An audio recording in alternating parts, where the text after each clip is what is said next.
नमस्कार साथियों, बेस्ट ज्ञान और जीके चैनल पर मैं बीरम सिंह आप सभी का स्वागत करता हूं। रोज की तरह आज के इस वीडियो में हम देखेंगे मध्य प्रदेश और देश के अब तक की दिन भर की बड़ी खबरों का सारांश।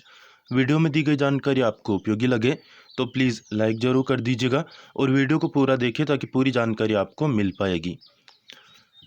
30 अप्रैल तक कोरोना कर्फ्यू लागू करने के लिए राज्य शासन ने सभी जिला कलेक्टर्स को निर्देश जारी कर दिए हैं। सुनिए मुख्यमंत्री शिवराज सिंह चौहान क्या कह रहे हैं। अगर हमको लगता है कि ग्रामीण क्षेत्रों में कोई खांसी सर्दी बुखार है तो प्रोएक्टिव होके हमारी टीम जाए। जैसे किल कोरोना अभियान हमने चलाया था, किल कोरोना 2 करें अगर आपके जिले में आपको लगता है। छिंदवाड़ा इसका एक उदाहरण है जहाँ पॉजिटिविटी अभी काफी घटी है, बहुत भयानक स्थिति थी। तो घर घर हम फिर भेजे, आंगनबाड़ी कार्यकर्ता है, आशा कार्यकर्ता है, पंचायत की टीम है, और अगर लक्षण वाले लोग मिल रहे हैं तो तत्काल सैंपल टेस्ट और उनके इलाज की व्यवस्था है। इसको बढ़ने नहीं देना है क्योंकि ये तो स्प्रेड होता है तो स्थिति बहुत बिगड़ जाती है और फिर गंभीर स्थिति में मरीज पहुंचता अस्पताल, तब फिर ऑक्सीजन और आईसीयू बेड की जरूरत पड़ती है। बाहर से आने वाले जितने हमारे मजदूर साथी आ रहे हैं उनके लिए गांव में पंचायत भवन, स्कूल भवन जो भी आपके पास हो उनको आइसोलेट करके रखिए, भोजन की व्यवस्था कीजिए उनकी। अभी आपको जिलों में पैसा दिया गया, जरूरत पड़ेगी हम और दे देंगे, लेकिन एकदम गांव में वो मिलेंगे तो उससे भी संक्रमण फैलेगा, पॉजिटिविटी बढ़ेगी, उसकी चिंता कीजिए आप। कुंभ से लौटने वाले श्रद्धालु भाई बहन है तो उनको भी आप टेस्ट कीजिए, अलग रखिए ताकि संक्रमण किसी भी हालत में फैल ना पाए। अब ये अपनी रणनीति है, कोई कंफ्यूजन ना रहे इसलिए मैंने बुलाया। फिर चैन तोड़ना है, जनता कर्फ्यू लगना है 30 अप्रैल तक किसी भी हालत में, और इसके लिए जहां सख्त कदम की जरूरत हो सख्त उठाए, बाकी तो जनता खुद तैयार है। मुझे तो कई लोग फोन कर रहे हैं कि आपने अच्छा आह्वान किया है, मैसेजेस मेरे पास आ रहे हैं, इसको प्रभावी ढंग से इंप्लीमेंट करना है और आने वाले दिनों में 2 दिन में 3 दिन में आपके जिले की पॉजिटिविटी कम होनी ही चाहिए, संक्रमण की रफ्तार घटनी चाहिए, नए लोग संक्रमित नहीं होने चाहिए। और मेरा अपना विश्वास है कि अगर हमने पूरी तन्मयता के साथ कोविड के प्रोटोकॉल की गाइडलाइनों का पालन करते हुए कार्रवाई की तो हम ये संख्या बढ़ने नहीं देंगे। नहीं तो कब तक आप ऑक्सीजन बेड बढ़ाओगे और आईसीयू बेड बढ़ाओगे? वो हम बढ़ाएंगे, उसमें कसर नहीं छोड़ेंगे, लेकिन हमको नौबत ही ना आने दें कि ऑक्सीजन बेड तक जाए लोग। हमारे जिले के लोग नहीं जाएंगे ऑक्सीजन बेड तक, वैसे ठीक करेंगे ना, उनको समय पे पहचानेंगे, आइसोलेट करेंगे, टेस्ट करेंगे, ट्रीट करेंगे, इलाज करेंगे, स्वस्थ करेंगे उनको। बस इसके लिए बुलाया था, किसी को कोई कंफ्यूजन ना रह जाए। कल से मैं कहीं लापरवाही नहीं देखूंगा। आप लोग दिन और रात मेहनत कर रहे हैं और उस परिश्रम पर मैं गर्व भी करता हूं, और आप हमारे वो टीम है जिनके सहारे इस महामारी को मार रहे हैं। कल से इस पर सख्ती से अमल कीजिए, संक्रमण की चैन तोड़ डालिए। मुझे पूरा विश्वास है कि 2-3 दिन में हम इसको पूरी तरह से कंट्रोल कर लेंगे, संख्या घटना सब जगह शुरू हो जाएगी। कुछ जगह बहुत अच्छे प्रयास हुए, मैंने कल भी कहा था, छिंदवाड़ा आज एक उदाहरण है, लेकिन खंडवा उदाहरण है, बुरहानपुर उदाहरण है, बहुत अच्छा करके दिखाया है। आप सब कीजिए। धन्यवाद। प्रधानमंत्री नरेंद्र मोदी के नेतृत्व में केंद्र सरकार ने भी बड़ा फैसला किया है। सुनिए क्या कह रहे हैं पीएम। साथियों, कल ही वैक्सीन को लेकर हुए एक और अहम फैसला भी हमने किया है।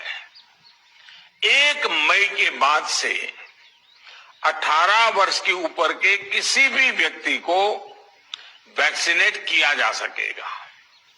अब भारत में जो वैक्सीन बनेगी उसका आधा हिस्सा सीधे राज्यों और अस्पतालों को भी मिलेगा।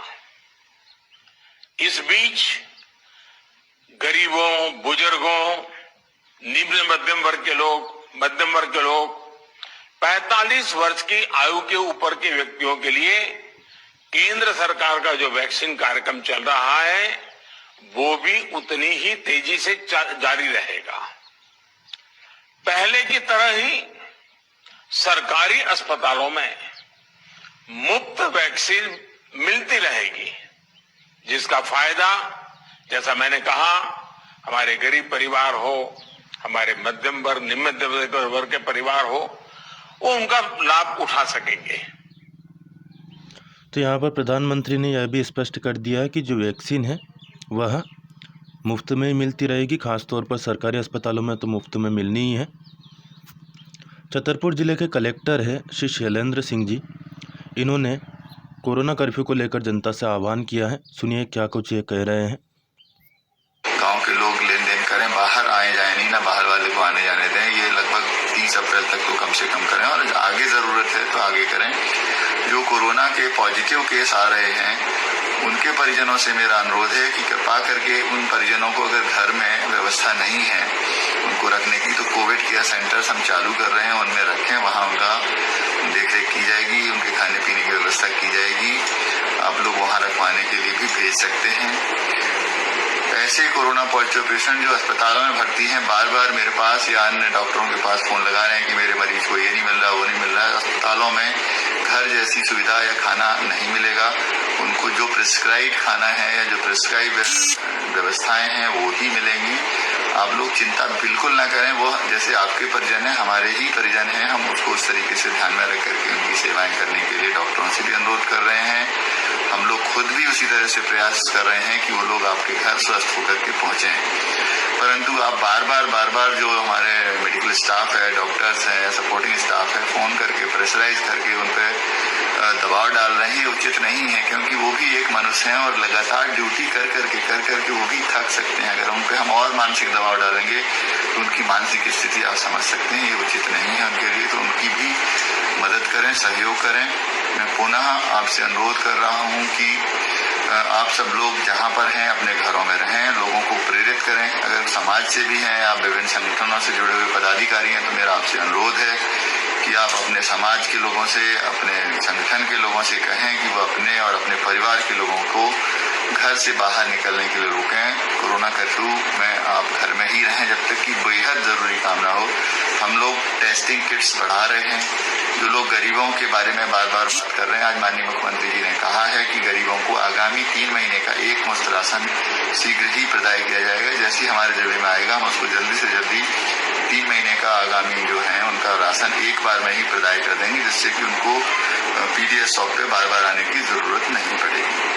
पुनः अनुरोध यही है कि कोरोना की चेन तोड़ने में कोरोना कर्फ्यू की शर्तों का पालन करें और लोगों को घरों से बाहर निकलने से रोकें। धन्यवाद। तो यहाँ पर छतरपुर कलेक्टर ने एक और बड़ी जानकारी दी है, जो कि प्रधानमंत्री ने भी जानकारी दी थी कि आगामी 3 महीने का जो राशन है वह मुफ्त में गरीबों को मिलेगा और केंद्र सरकार के द्वारा दिया जाएगा। लेकिन यहाँ पर ज़रूरत इस बात की भी है कि जो अव्यवस्थाएं हैं उनको सरकार ठीक करे। जैसे कि एक और चीज़ देखने में आ रही है, आजकल बैंकों से पैसा निकल नहीं पा रहा है। राज्य शासन ने भी निर्देश दे दिए हैं कि केंद्र सरकार के जो कार्यालय हैं वो 10% कर्मचारियों की उपस्थिति में कार्य करें। हालांकि इस आदेश में बैंकों का कहीं उल्लेख नहीं है कि बैंक पर भी यह लागू होगा, क्योंकि बैंक एक तरह से आवश्यक सेवाओं के अंतर्गत भी आता है, क्योंकि पैसे की ज़रूरत कभी भी किसी को पड़ सकती है। ऐसे में मानवीयता का परिचय दे, खास तौर पर वे लोग जो कि इन क्षेत्रों से जुड़े हों। देखने में ये आ रहा है कि बहुत सारे लोग 10,000 रुपये निकालने के लिए 100 रुपये या उससे ज़्यादा की राशि ले रहे हैं। तो एक और तो केंद्र सरकार फ्री में राशन उपलब्ध करवा रही है, वैक्सीन उपलब्ध करवा रही है, लेकिन ये जो ऐसे लोग हैं मुनाफाखोर है, इनको भी न केवल खुद को मानवीयता का परिचय देना चाहिए, बल्कि यदि आप भी ऐसे लोगों के पास जाए तो मोबाइल साथ में लेकर के जाए, उनकी रिकॉर्डिंग करें और वीडियो मुझे ज़रूर भेजें, ताकि इन पर कार्रवाई करवाने में हम सक्षम हो सकें। देखिए, मध्य प्रदेश शासन ने सभी जिला कलेक्टर और जिला दंडाधिकारी को यह आदेश जारी कर दिया है। 20 अप्रैल को यह सभी तक पहुंच चुका है। इसमें कौन कौन से नए नियम लागू होंगे 30 अप्रैल तक, वह देख लेते हैं। केंद्र सरकार के ऐसे कार्यालय जो अत्यावश्यक सेवाएं प्रदान नहीं करते हैं, उनको यह सलाह दी जाए कि वह 10% कर्मचारियों के साथ कार्यालय चलाएं। अत्यावश्यक सेवाएं देने का कार्य करने वाले कार्यालयों को छोड़कर शेष कार्यालय 10% कर्मचारियों के साथ संचालित किए जाए। अत्यावश्यक सेवाओं में जिला कलेक्ट्रेट, पुलिस, आपदा प्रबंधन, फायर, स्वास्थ्य और चिकित्सा शिक्षा, जेल, राजस्व, पेयजल आपूर्ति, नगरीय प्रशासन, ग्रामीण विकास, विद्युत प्रदाय, सार्वजनिक परिवहन, कोषालय आदि आते हैं। तो यहाँ पर 10% वाला नियम लागू नहीं होगा। तो ट्रेजरी को भी इसमें शामिल किया गया है और आदि शब्द का उल्लेख किया गया है, तो बैंक को भी इसमें मेरे ख्याल से शामिल होना चाहिए। आईटी कंपनी, बीपीओ, मोबाइल कंपनियों का सपोर्ट स्टाफ और यूनिट्स को छोड़कर शेष निजी कार्यालय भी 10% कर्मचारियों के साथ ही अपना कार्य संपादित करेंगे। तो यहाँ पर यह भी स्पष्ट किया गया है कि जो आईटी कंपनियाँ हैं, बीपीओ हैं, मोबाइल कंपनियाँ हैं, उन पर भी 10% वाला जो नियम है यह लागू नहीं होगा। उपरोक्त बिंदु क्रमांक 2 और 3 में 10% के बंधन के कारण जो कर्मचारी कार्यालय नहीं आते हैं वे वर्क फ्रॉम होम करेंगे। तो यहाँ पर ऐसा नहीं है कि आप यदि ऑफिस नहीं जा रहे हैं तो आप घर पे सोएंगे। आपको ऑनलाइन की व्यवस्था यदि और है, ऑनलाइन की व्यवस्था सभी कार्यालय में है, तो आप घर से ही कार्य संपादित करेंगे। और यदि सभी कर्मचारी घर से वास्तव में कार्य संपादित करने लगे तो वे निश्चित तौर पर उस कार्यालय को उसी प्रकार से चला पाएंगे जिस प्रकार से कि वो ऑफिस में होकर के चलाते हैं। खास तौर पर बैंक में तो ऐसी सुविधा है कि सब कुछ ऑनलाइन है, तो बैंक को आप सुचारू रूप से संचालित कर सकते हैं। कोरोना का बहाना नहीं बनाना चाहिए। उपरोक्त बिंदु क्रमांक 2 और 3 की हम बात कर ही चुके हैं। ऑटो, ई रिक्शा में 2 सवारी, टैक्सी तथा निजी 4 पहिया वाहनों में ड्राइवर तथा 2 पैसेंजरों को मास्क के साथ यात्रा करने की अनुमति है। सामाजिक, राजनीतिक, खेलकूद, मनोरंजन, शैक्षणिक, सांस्कृतिक, सार्वजनिक और धार्मिक कार्यक्रमों के आयोजनों के लिए लोगों का इकट्ठा होना पूर्णतः वर्जित रहेगा। बड़ी सब्जी मंडियों को छोटे छोटे स्वरूप में शहरों के विभिन्न भागों में बांटे जाने की कार्रवाई की जा सकती है। यह सुनिश्चित किया जाए कि किराना के थोक व्यापारियों द्वारा फुटकर किराना दुकानों में सामग्री का प्रदाय सतत और निर्बाध रूप से बना रहे। तो इन जो निर्देशों का मूल आशय है वो ये है कि कम से कम लोग अपने घरों से निकले ताकि संक्रमण की चेन से बचा जा सके, चेन को तोड़ा जा सके। राज्य शासन द्वारा जारी आदेश जो पहले का था कोरोना कर्फ्यू का, वह ये जो नए निर्देश है यह लागू होंगे। इसके अलावा जो पुराना आदेश है, इसके अलावा जो नियम है वह भी लागू रहेंगे। यहाँ पर कोरोना संक्रमण के कारण नरसिंहपुर जिले के कलेक्टर बदले गए हैं। सामान्य प्रशासन विभाग द्वारा जारी आदेश में नरसिंहपुर कलेक्टर श्री वेद प्रकाश की अस्वस्थता अवधि में श्री भरत यादव, जो कि आयुक्त है मध्य प्रदेश गृह निर्माण और अधोसंरचना विकास मंडल के और पदेन अपर सचिव है नगरीय विकास और आवास विभाग के, इनको नरसिंहपुर जिले का कलेक्टर बनाया गया है। श्री वेद प्रकाश के कार्य पर उपस्थित होने पर श्री भरत यादव कलेक्टर नरसिंहपुर के प्रभार से मुक्त हो जाएंगे। तो जब तक ये अस्वस्थ रहते हैं तब तक यह व्यवस्था लागू रहेगी। होम आइसोलेशन में रह रहे कोविड रोगियों को मेडिकल किट प्रदान की जाएगी, जिसमें azithromycin, cetirizine, ranitidine, zinc, vitamin, paracetamol और मल्टीविटामिन की टेबलेट उपलब्ध कराई जाएगी। जिला स्तरीय Covid control and command centre पर भी पर्याप्त संख्या में मेडिसिन किट की उपलब्धता रहेगी और रोगियों की संख्या के अनुपात में इसकी निरंतर आपूर्ति सुनिश्चित किए जाने के निर्देश दिए गए हैं। मध्य प्रदेश के सभी जिलों में पिछले कुछ सप्ताह में या 1-2 सप्ताह में कहें, कोरोना की जो रफ्तार है वह 2-4 गुनी गति से बढ़ी है। इसलिए सभी सावधान रहें, सतर्क रहें, सावधानियां बरतें, अफवाहों से बचें, क्योंकि एक व्यक्ति झूठ बोल सकता है, सत्ता वाली पार्टी झूठ बोल सकती है, लेकिन अपोजिशन भी कह रहा है कि कोरोना है, कोरोना के लिए व्यवस्था बनाई जाए। साधु संत भी आपके कह रहे हैं, आपके कलेक्टर से कह रहे हैं। ऐसी स्थिति में भी आप अफवाहों का शिकार होते हैं, तो फिर मैं कहूँगा कि यह आपकी अज्ञानता है। सभी को सावधान रहना चाहिए, सतर्क रहना चाहिए और खुद की बचाव के लिए तमाम जो सावधानियाँ बताई जा रही है उनका पालन करना चाहिए। यहाँ पर आपके ज़िले में क्या स्थिति है आप देख सकते हैं। मध्य प्रदेश की ओवरऑल हम बात करें तो पिछले 24 घंटे के दौरान 12,727 कोरोना के केस बढ़े हैं। एक समय था जब कुल मिलाकर 12,727 केस मध्य प्रदेश में पहुँच गए थे, लेकिन तमाम जो लापरवाही देखने को मिली उसका ये परिणाम है कि आज एक दिन में इतने केस बढ़ रहे हैं। मध्य प्रदेश में ओवरऑल बात करें तो अभी तक 4,33,704 कोरोना के केस सामने आ चुके हैं। 77 लोग पिछले 24 घंटे के दौरान कोरोना के कारण जान गंवा चुके हैं। 4,713 लोगों की मृत्यु अभी तक हो चुकी है। 8,937 लोग पिछले 24 घंटे के दौरान स्वस्थ हुए। अभी तक 3,50,720 लोग स्वस्थ होने में सफल हुए हैं। कोरोना के एक्टिव केसेस की संख्या लगातार बढ़ती जा रही है। 78,271 कोरोना के केस मध्य प्रदेश में हो चुके हैं।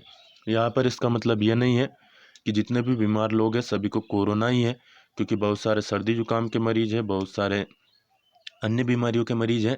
इसलिए घबराने की ज़रूरत नहीं है, मानसिक तौर पर प्रेशराइज होने की ज़रूरत नहीं है, लेकिन हाँ सावधानी ज़रूर बरतें। और सावधानियाँ इतनी बड़ी भारी सावधानियाँ नहीं है कि जिनको आप ना अपना सकें। हाथों को धोते रहना है, सैनिटाइज करते रहना है, मास्क लगाना है, कोई बड़ी बात नहीं है, सांस नहीं रुकती है मास्क से। और तीसरी चीज़ जो है सोशल डिस्टेंसिंग का पालन करना है। 2 मीटर की दूरी से आप बात कर लेंगे तो कोई इसमें बड़ी बात नहीं हो जाएगी। बहुत आसान चीज़ है और आप भी कर सकते हैं। नेताओं की रैलियों को बार बार ध्यान में न रखें, क्योंकि वे अपने स्वार्थ के लिए ऐसा कर रहे हैं, लेकिन आपको अपने स्वास्थ्य का ध्यान खुद ही रखना है।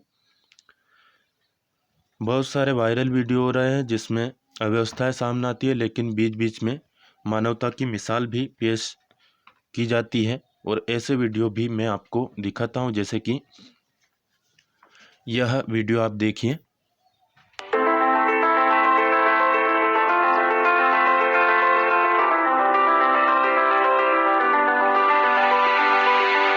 अपने प्राणों की चिंता किए बगैर मुंबई के वांगनी रेलवे स्टेशन की पटरियों पर दौड़ता यह शख्स मयूर शिल्के है, जिसने अपने कर्तव्य को निभाते हुए ऐसी मिसाल कायम कर दी जिस पर देश को गर्व है।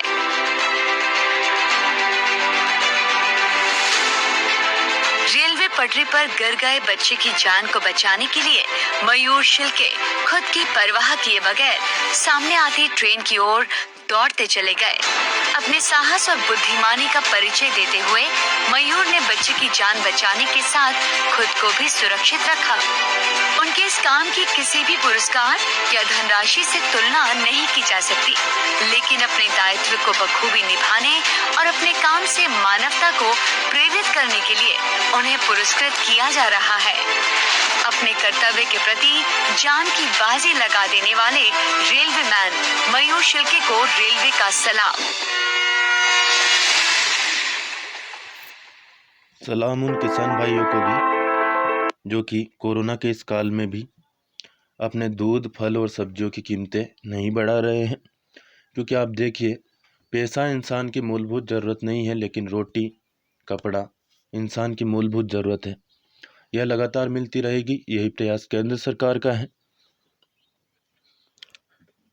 Indian farmers fertiliser cooperative limited, मैं ये खबर लगातार इसलिए बता रहा हूँ क्योंकि आपको सिक्के के दोनों पहलुओं से परिचित होना ज़रूरी है। एक तरफ सरकार मुफ्त राशन तो उपलब्ध करवा रही है, लेकिन जो किसान इस राशन को उपलब्ध करवाने में सबसे बड़ा योगदान देता है, उसके पेट पर भी बड़ी लात ये है। आप देखिए, जो DAP है, उर्वरक है, उसका खाद सरकार ने नया MRP कर दिया है 1900 रुपये। हालांकि अभी पुराना स्टॉक भले ही इफ़को के पास अवेलेबल है और कुछ दिनों तक यह रेट नहीं बढ़ेगा, लेकिन चूँकि नया MRP रहेगा 1900 रुपये, ऐसे में यह रेट बढ़ना तय है। भले ही सरकारी जो संस्थान है, सोसाइटीज़ है, वहाँ पर सस्ते में सब्सिडाइज्ड रेट पर आप उपलब्ध करवा सकते हैं, लेकिन जो दुकानदार है वह तो इन चीज़ों को MRP पर ही बेचेगा। आपने दवाइयों की कीमतों में भी देखा कि रेमडेसिविर जो इंजेक्शन है, दुगनी से ज़्यादा कीमत इस पर अंकित रहती है, लेकिन उसका वास्तविक रेट आधे से भी कम होता है। ठीक यही स्थिति यहाँ पर बनने वाली है। सरकार ने बहुत सारी घोषणाएं की थी, लेकिन कोरोना के कारण सभी ठंडे बस्ते में पड़ती हुई दिखाई दे रही है। फसल मुआवजा की बात करें तो ये लिस्ट आप देख सकते हैं। 1128.88 करोड़ रुपए के मुआवजा राशि इन जिलों में बांटी गई है। हालांकि सभी किसानों को इसका फ़ायदा नहीं मिल पाया है। बाढ़ और कीट व्याधि से जो क्षति हुई थी उसकी जानकारी दी गई थी। अक्टूबर 2020 की एक रिपोर्ट में, जो कि आपके सामने है, 39.95 लाख हेक्टेयर क्षेत्र में नुकसान हुआ था और इन सभी को मुआवजा राशि मिलती तब जाकर कुछ किसानों को फ़ायदा हो सकता था। सभी का तो नहीं होगा क्योंकि कुछ तो जिले ही छूटे हुए हैं। पिछली बार जो दिसंबर में राशि बांटी गई थी, यह उसकी लिस्ट है। कुल मिलाकर 1200 और 800 करोड़ को हम जोड़ दें तो 2100 करोड़ के लगभग राशि सरकार के द्वारा अभी तक वितरित की गई है। खेत तालाब के लिए आवेदन आमंत्रित किए गए हैं। पंचायतों में आप अप्लाई कर सकते हैं और मनरेगा के तहत इनका निर्माण करवा सकते हैं। डेली न्यूज़, करंट अफेयर्स, सरकारी योजना और नौकरियों की जानकारी के लिए इस चैनल को सब्सक्राइब न किया हो तो सब्सक्राइब जरूर कर लीजिए, लाइक ज़रूर कर दें और घंटी का बटन न दबाया हो तो दबा देना ताकि आपको नोटिफिकेशन मिलना स्टार्ट हो जाएंगे। विभिन्न फसलों का समर्थन मूल्य आप देख सकते हैं। बाजार मूल्य और समर्थन मूल्य में कितना क्या अंतर है वह भी आपको यहाँ पर देखने को मिल जाएगा। अतिरिक्त आय के लिए किसान पशुधन बीमा योजना भी सरकार के द्वारा लागू की गई है। इस योजना के बारे में विस्तार से जानकारी भी आप यहाँ पर देख सकते हैं। तो लाइक, शेयर और सब्सक्राइब करना बिल्कुल ना भूलें। उन दोस्तों को शेयर जरूर करें जो भी आपसे फेसबुक, व्हाट्सएप या टेलीग्राम के जरिए जुड़े हों। कोई प्रश्न या सुझाव आपका हो तो कमेंट सेक्शन आपके लिए पूरी तरह से खुला है, वहाँ पर आप ज़रूर अपने मन की बात बताएं। फिलहाल इस वीडियो में इतना ही। धन्यवाद। जय हिंद।